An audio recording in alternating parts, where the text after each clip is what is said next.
And we're going to hook this up to the Tahoe. See what happens.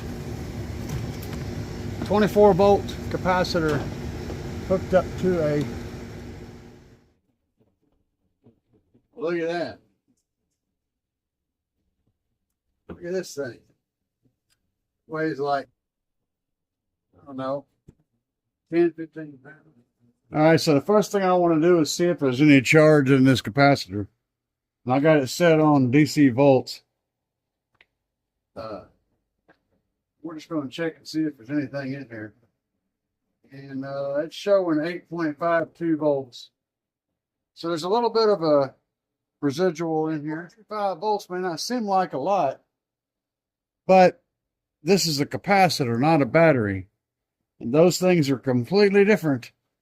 And a capacitor can have a lot of power in it at 8.25 volts.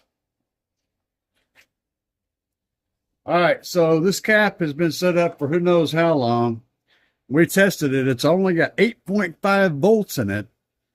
But how much power does it have in it? Well, I got a big old alt gauge cable here.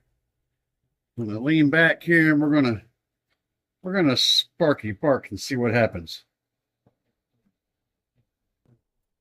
Woo! That's a lot of juice right there, guys. Look at that. See that mark it made right there on that terminal? And on the other one? That's a lot of power. 8.5 volts, but a whole lot of potential amperage. And see, now we're down to 8.4 volts. We haven't drained hardly any power out of that. And y'all saw, look what it did to these caps. With just that little touch, I'll show you. Look right here. That's some serious shit right there, guys. There's a ton of power in this. So even though it's only got 8.5 volts of charge, quote unquote, I dare say this thing probably would start a vehicle. Woo! That's a lot of juice right there, guys. Look at that. Now, let me explain some more stuff to you. So you guys are familiar with the U-Start Supercaps that are used to start up vehicles. All right. Here's some interesting things about how a capacitor can help with starting a vehicle even when the battery's dead.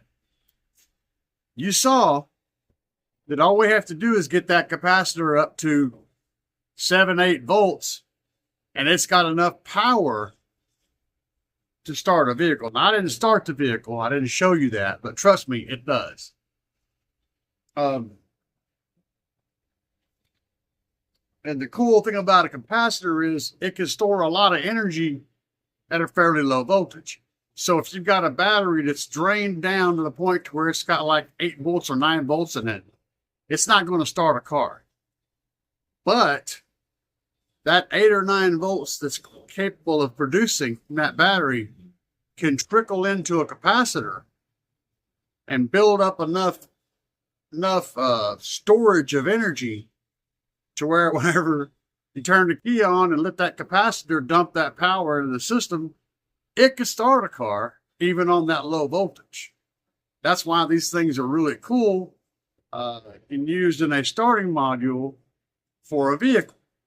It's because they have enough reserve power to start it. And even if you drain the capacitor, if you just let it sit for a little bit, let that battery, that dead battery, slowly trickle that power in there, it's going to contain enough that in a spring, like a spring, build up enough torque in that spring to start the vehicle. The only catch is you got to have the voltage high enough for the electronics in the vehicle.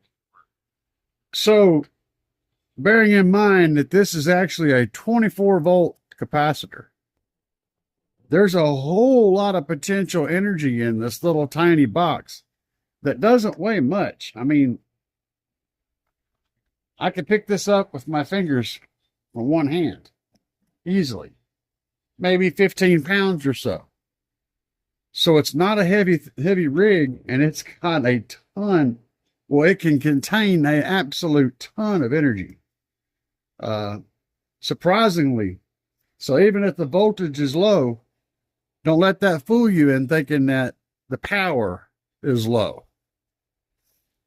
So the next question is, even though this is a 24 volt, 375 farad capacitor bank,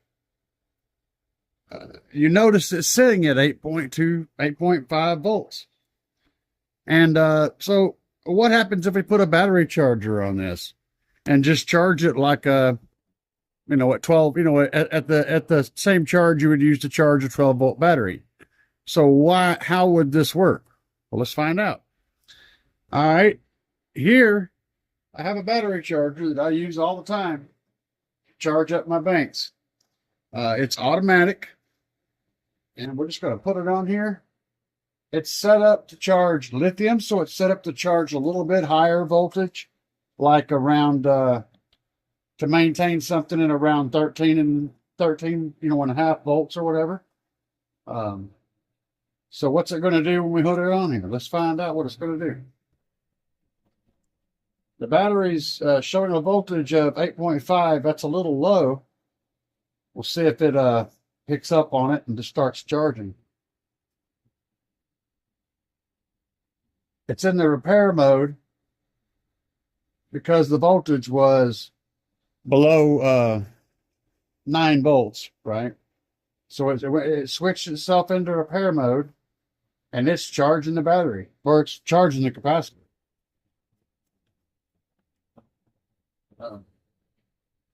Now, if we go in here and look at what's going on right now with our multimeter, we can see that it's setting at 8.65, 8.66, 8.67, 8.68, 9. So it's going up. It's charging the bank right now. It's charging this capacitor. Now, how much power is it putting into it? Well, the voltage is going up fairly slow, but I guarantee you there's a whole lot of power being put into this. So what's going to happen when it gets up to, 12 volts? I don't know. We'll find out. Yeah, you can see this neat little charger automatically went into repair mode because the voltage was low and started throwing the power to it. I like that little charger. It was like 20 bucks. The thing is just really good. So it's quote unquote repairing this. Basically, it's slowly charging it up to the voltage where it can actually charge. But here's the thing. This is not a battery. This is a capacitor. So even though the voltage is still low, it's got so much power in it. That charger doesn't know. It doesn't understand that this is a capacitor. It is activating as if it's a battery. So the question is, how would this work in a vehicle? Well, it probably worked just like a normal battery would to an extent. I mean, it's going to hold power. It would start a car. You could put it under the hood and it would fire the car up. But the question is, since it's a 24 volt system, how would that affect the car? How would that affect the capacitor bank? How would it affect everything? What would happen? How would that work? Well, I can tell you the answer to that question. It worked like a battery. I mean, it would start the car and run the car and do all the normal stuff. The problem comes into the capacitors being run at a voltage on a regular basis, on a voltage that's way too low. for that capacitor, they would deplete and it would degrade and ultimately kill the capacitors. Because they're operating at less than 60% of their voltage on a constant basis, that's not what they're designed to do. So yeah, it would eventually kill the capacitors, but it would work. Or would it? All right. We're still in repair mode. Let's check the voltage. We're sitting at 9.89 and steadily climbing. Storing a ton of power in this thing. Let's reset it and see if it goes into charge mode at that voltage. Switch to repair automatically. Let me see if I can change it. That's standard. That's going to be like a normal car battery.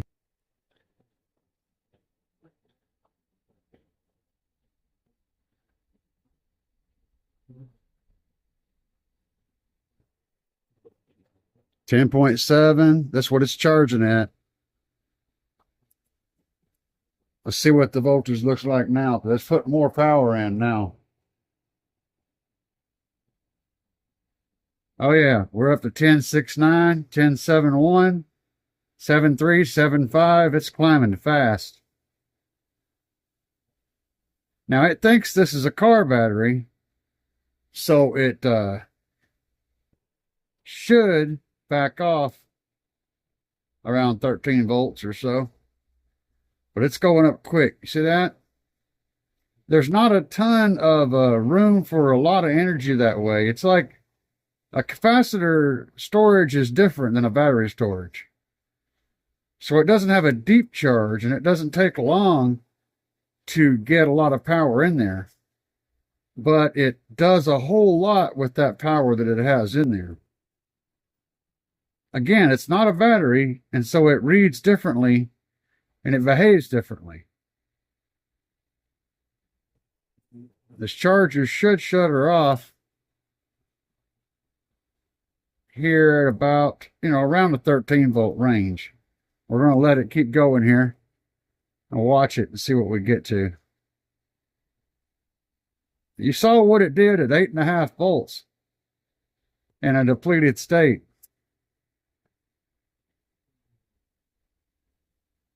We already know it's capable of doing nasty stuff, and we're pumping power into this capacitor. Now we're up to 12.75, 12.84. I can't keep the damn lead stuck to that. Now we're about to hit 13 volts.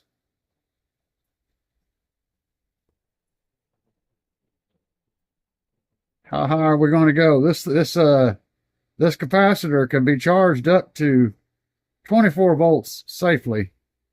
So we'll see what it's going to do. It looks like it's getting about done. It's doing a top off. It's in the last little bar of the charge there. It figures this battery's about charged, although it isn't a battery, of course. But where's it going to stop at? We're at 13.69, 7.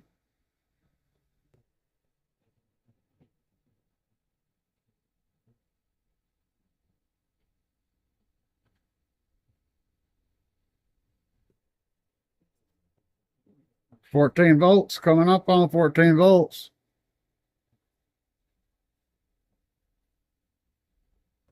Of course, this amount of charge is being regulated by the charger, not the quote-unquote battery, because there is no battery, it's capacitor. So the charger's now, still, the charger is charging at 14 volts. But that, and the capacitor, of course, is showing that.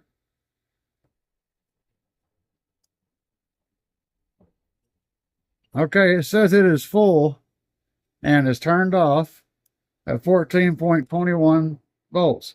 Now you'll notice the capacitor is slowly bleeding back down.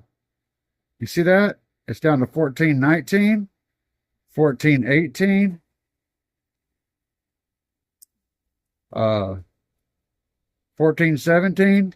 It's going to slowly lose voltage. And the reason is because it's not a battery, it is a capacitor. And the capacitor will leak back down. It's not designed to be able to sit there and hold tons of power for a long period of time like a battery can. It's designed to be able to hold it temporarily and to discharge it very quickly. Now, we already saw that it was sitting at 8.5 volts. I don't know when the last time there was power applied to this was, but it was at least days ago.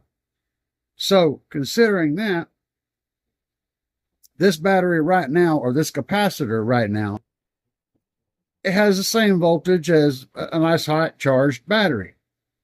And yes, it would absolutely start a car. That's literally what it's designed for. This is designed to start machinery, to boost the power of machinery. And there is a god-awful lot of power in this thing right now. Because there already was a god-awful lot of power in there. And we shoved a bunch more in there with that battery charger. So to answer your question, can you charge a capacitor with a battery charger? Yes. As long as the battery charger will pick up the voltage at the point to where that capacitor is sitting at, it will charge it like any other storage device. And it even cut off on its own and decided it was done charging at a little over 14 volts, which is acceptable. So now we know there's power in here. How much power is in here? Well, we got our big old cable back out. Let's test it again and see how much spark we get. This is very scientific, guys. Very scientific. It's probably going to scare the crap out of me, so I'm ready for that. See what sparky sparks we get now. Whoo! Got a little smoke off that connection. See that?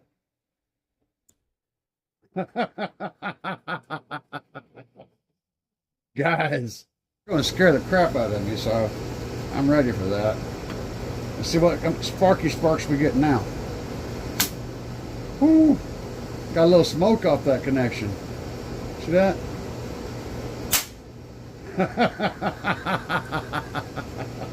That is a lot of power in there. See that?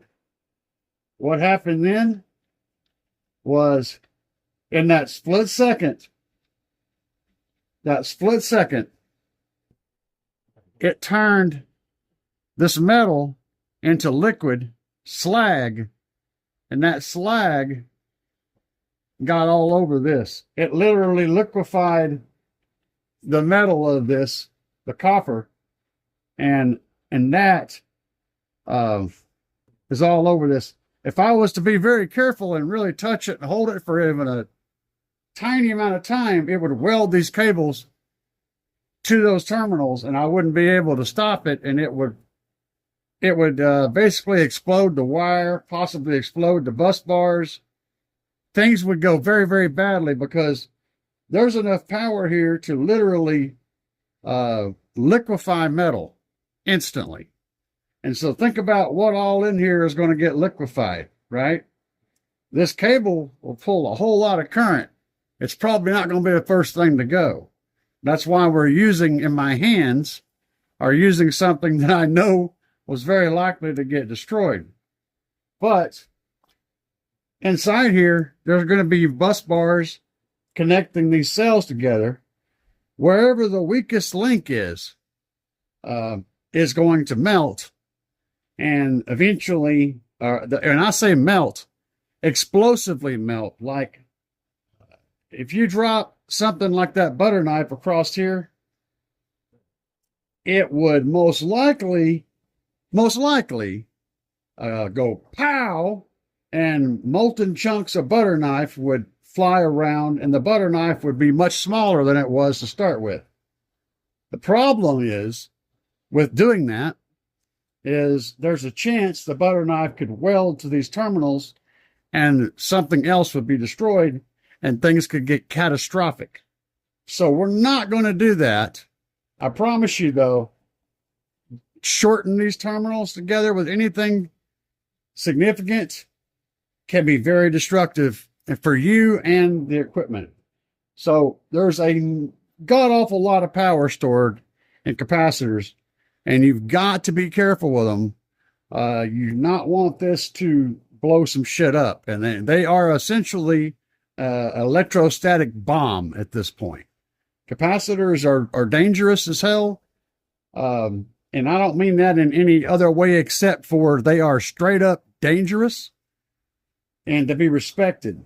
Because on a battery, the amount of power it can put out is limited by the amount of energy that it can turn from a chemical into electricity at one time. It has a limit to how much power it can output at one time. This thing does not have a limit. It can output all of its energy, and there's a bunch. It can output all of that stored energy instantly. Yeah. Crazy shit. At this point, we have a capacitor with a lot of energy in it. And we're going to check and see what the voltage looks like on it real quick.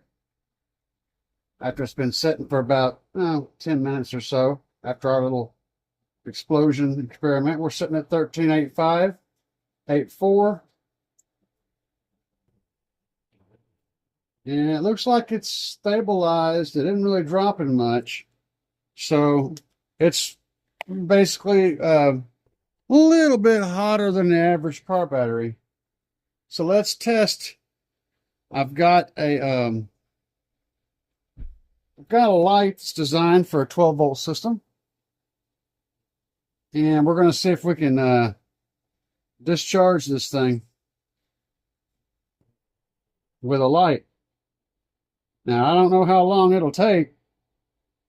It could take 5 minutes. It could take all night. It could take multiple days. First of all, I got to figure out, yep, that works. So, everything is fine and dandy. And it all seems stable. No crazy things are happening. It's working like a battery would work. Now we have our little light rigged up. You guys can't see that very well, but let me turn this around this way. There we go. That's a little better. So it's just 3 lights on here, and we're going to get a time on it. So it's 10 a.m. right now by my watch, which is perfect, and we'll see how long it takes to drain this thing. And for the sake of being thorough, we're going to see how many amps this light pulls using the amp setting on the multimeter and putting the multimeter in line. Yeah, 19 milliamps. So about 20% of an amp. Okay, so we have the light bulb plugged into an actual AC current, and it's on, confirming that it all works.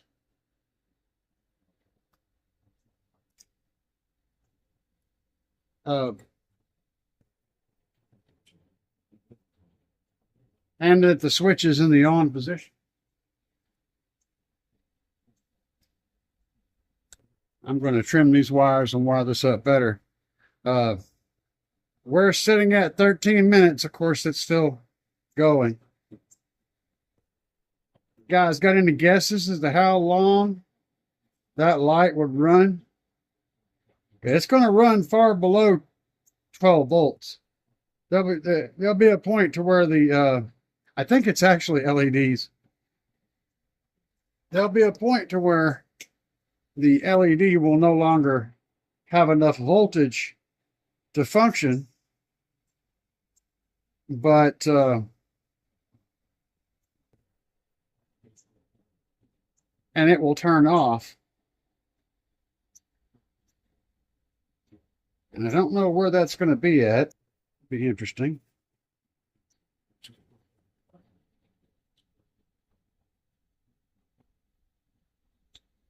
So we're doing some really janky stuff here off camera. You guys can't see. But what I'm doing is carefully wiring these two wires to the plug on this light. I could cut the wire and all that. Proper way of doing it, but I'm not doing that. So we're just going to carefully do it this way. And I say carefully because if those two wires on that plug come loose and connect to each other, we had that dead short that created all those sparks earlier.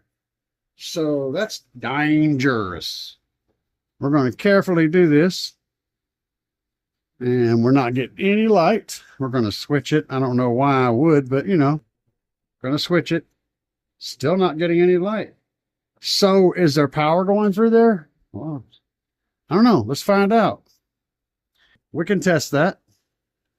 Again, science is, you know, testing and making records. So we're going to keep our little lights plugged in, and we're just going to add a connection there. Connections make things easy. We're going to get our multimeter back out. Set it on milliamps again. It's the only option it has. I think it will change automatically. I don't know. It might explode. We'll find out. And we're not showing anything across there. No, you guys can't see it, but we're not showing. We're showing like basically nothing. Interesting, right? I thought so. I don't know why that wouldn't work, but it's obvious that it does not work. How about that? All right, so I've disconnected the battery that runs the Tahoe, and I got my breaker thrown so that the trunk under lithium is disconnected also. And this is a battery delete box. It's just a wooden box with some bus bars on it that all the stuff in the Tahoe connects to. Let's check the voltage here and see what we have. And we're showing 0.64 volts. Sure, that's just residual draining back from the system. So up here on the hood or on the engine, you'll see that I have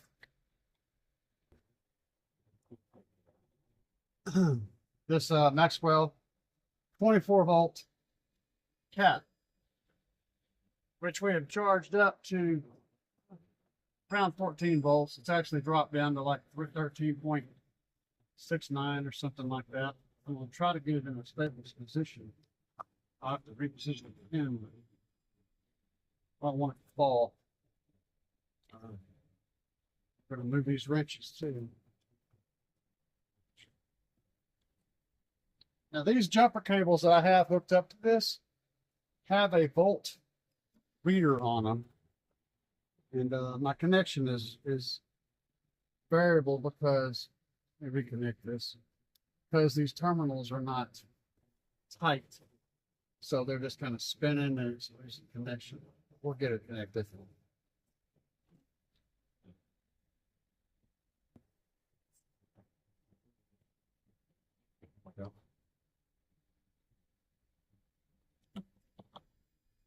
All right. Right now it's showing 13.6 volts, which is what it was showing on the multimeter. I'm going to try to get this in a position where you guys can see it. The sun is very bright, so that's probably not going to happen. But we're gonna try. And we're going to hook this up to the Tahoe. See what happens. 24 volt capacitor hooked up to a 12 volt system. All right. Now we are showing 13.7, but let's try to start it up. It shouldn't start unless the capacitor is starting it. That's the only thing powering it.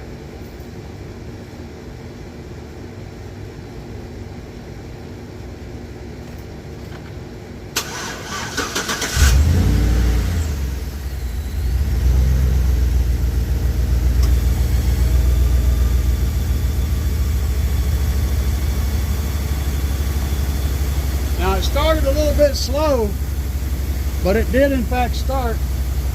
And we're charging off the altimeter.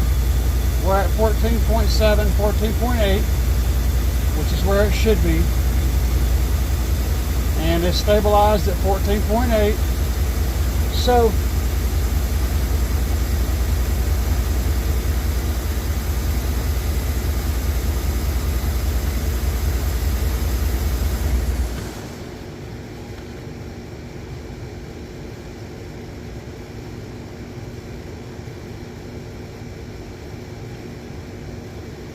now what I've done is put the headlights on manually, because it's daytime and you know normally they shut off.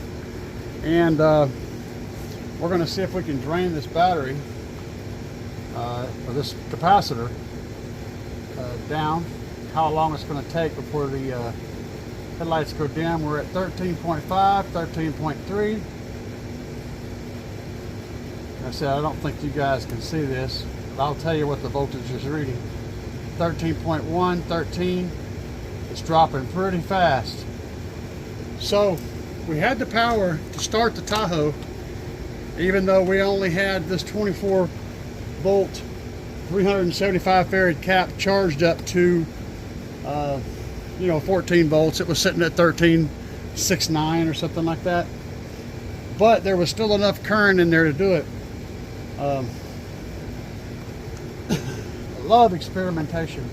So we're down to 11.6, 11.6, 11.4. It's dropping, which is what I wanted to see.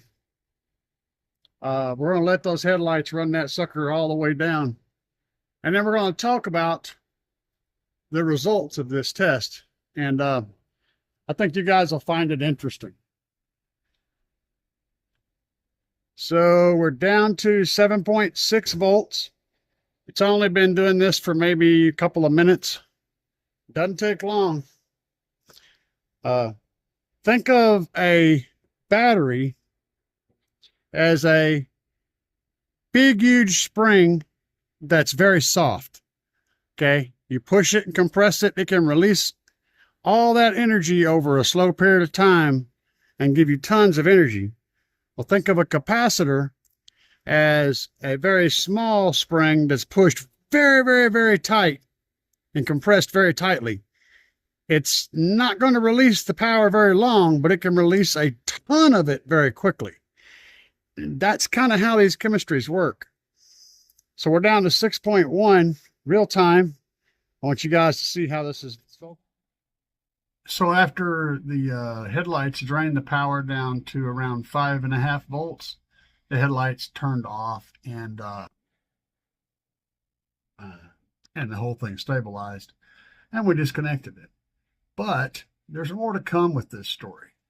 Now, I was just doing some experiments and showing you guys some cool stuff, hopefully spreading some knowledge about the usefulness, the use case of, and the dangers of capacitors. I want you to understand what they're good for, how you can use them, how you could implement them, and also what to be very scared of and be very careful about, because they're capable of putting out a lot of energy very fast, which means anything you create a dead short with is going to disappear into molten metal, and that molten metal can very easily find its way into your face, eyes, arms, body. It can be catastrophic.